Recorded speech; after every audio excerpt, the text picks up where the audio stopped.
This is Rick Malone for the San Francisco Symphony.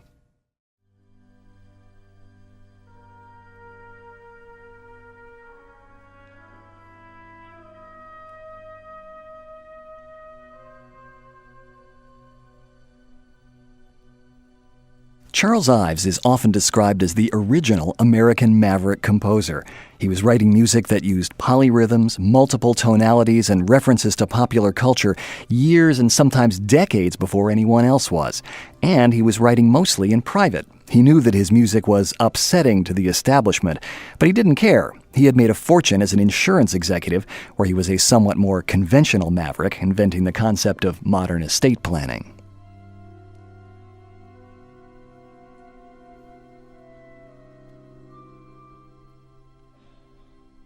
But the original American maverick was really not Ives, but the man who gave him his first exposure to music, conventional and unconventional, his father, George Edward Ives. George Ives was the bandmaster of the town of Danbury, Connecticut, where young Charles grew up. He was also a music teacher, leader of theater orchestras, and director of music at the Methodist Church, all of which would seem very respectable on the surface. But George loved to experiment with music. He accompanied his family on the piano in C while they sang in E-flat, tried to teach them tunes in quarter tones, played his cornet across the water to study the echo, worked with bells and glasses, and rigged up musical machines of his own invention. Some of his favorite moments came when his own band passed another in the park, each one playing a different march. Charles used this musical scenario in a number of his own works.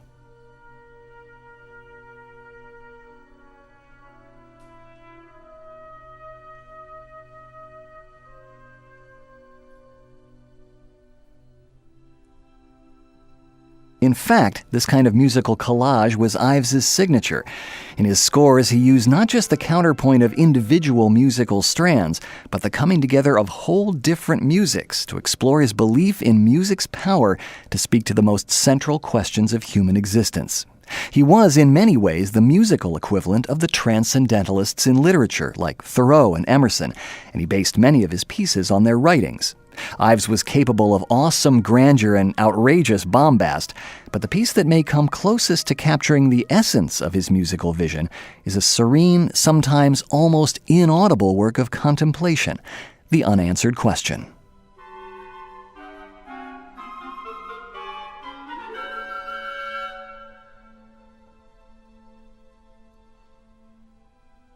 Ives wrote The Unanswered Question between 1906 and 1908, around the same time as The Pond and Central Park in the Dark, two other contemplative works.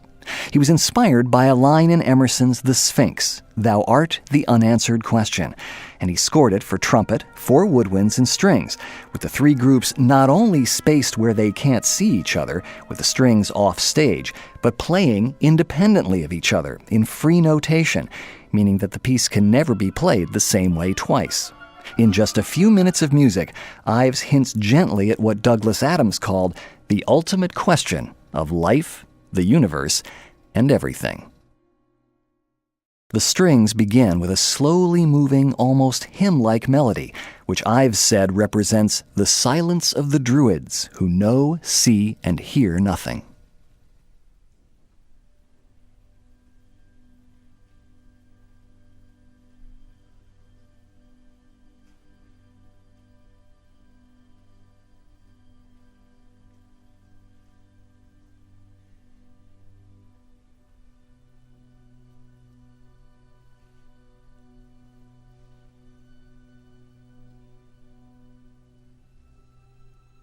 The trumpet poses what Ives called the perennial question of existence.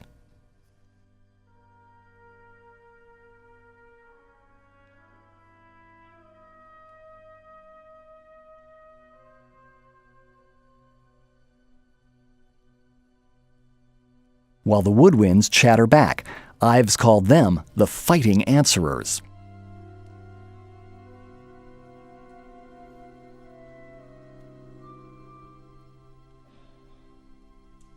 The trumpet asks its question 6 times, each time louder and more insistently than the last, while the woodwind's answers become more and more erratic.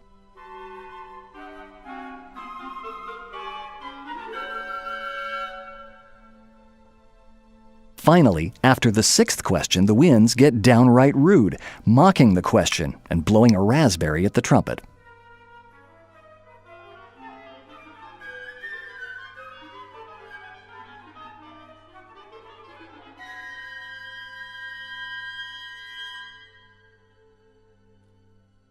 But the question is still out there, and the trumpet asks it once more, quietly.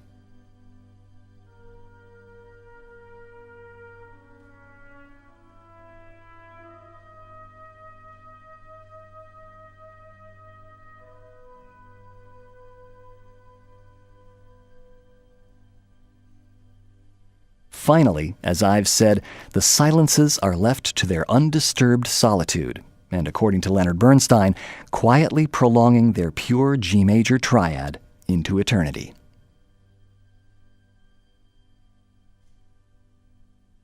Charles Ives' father was a veteran of the Civil War, and that bloody conflict caused many to question the nature and purpose of life. For Ives, though, music was part of the answer, part of existence itself. You cannot set art off in the corner and hope for it to have vitality, reality, and substance, he said. There can be nothing exclusive about substantial art. It comes directly out of the heart of experience of life and thinking about life and living life. End quote. Ives' question may not have an answer, but he posed it in a way that keeps us trying to find one, a little bit differently each time.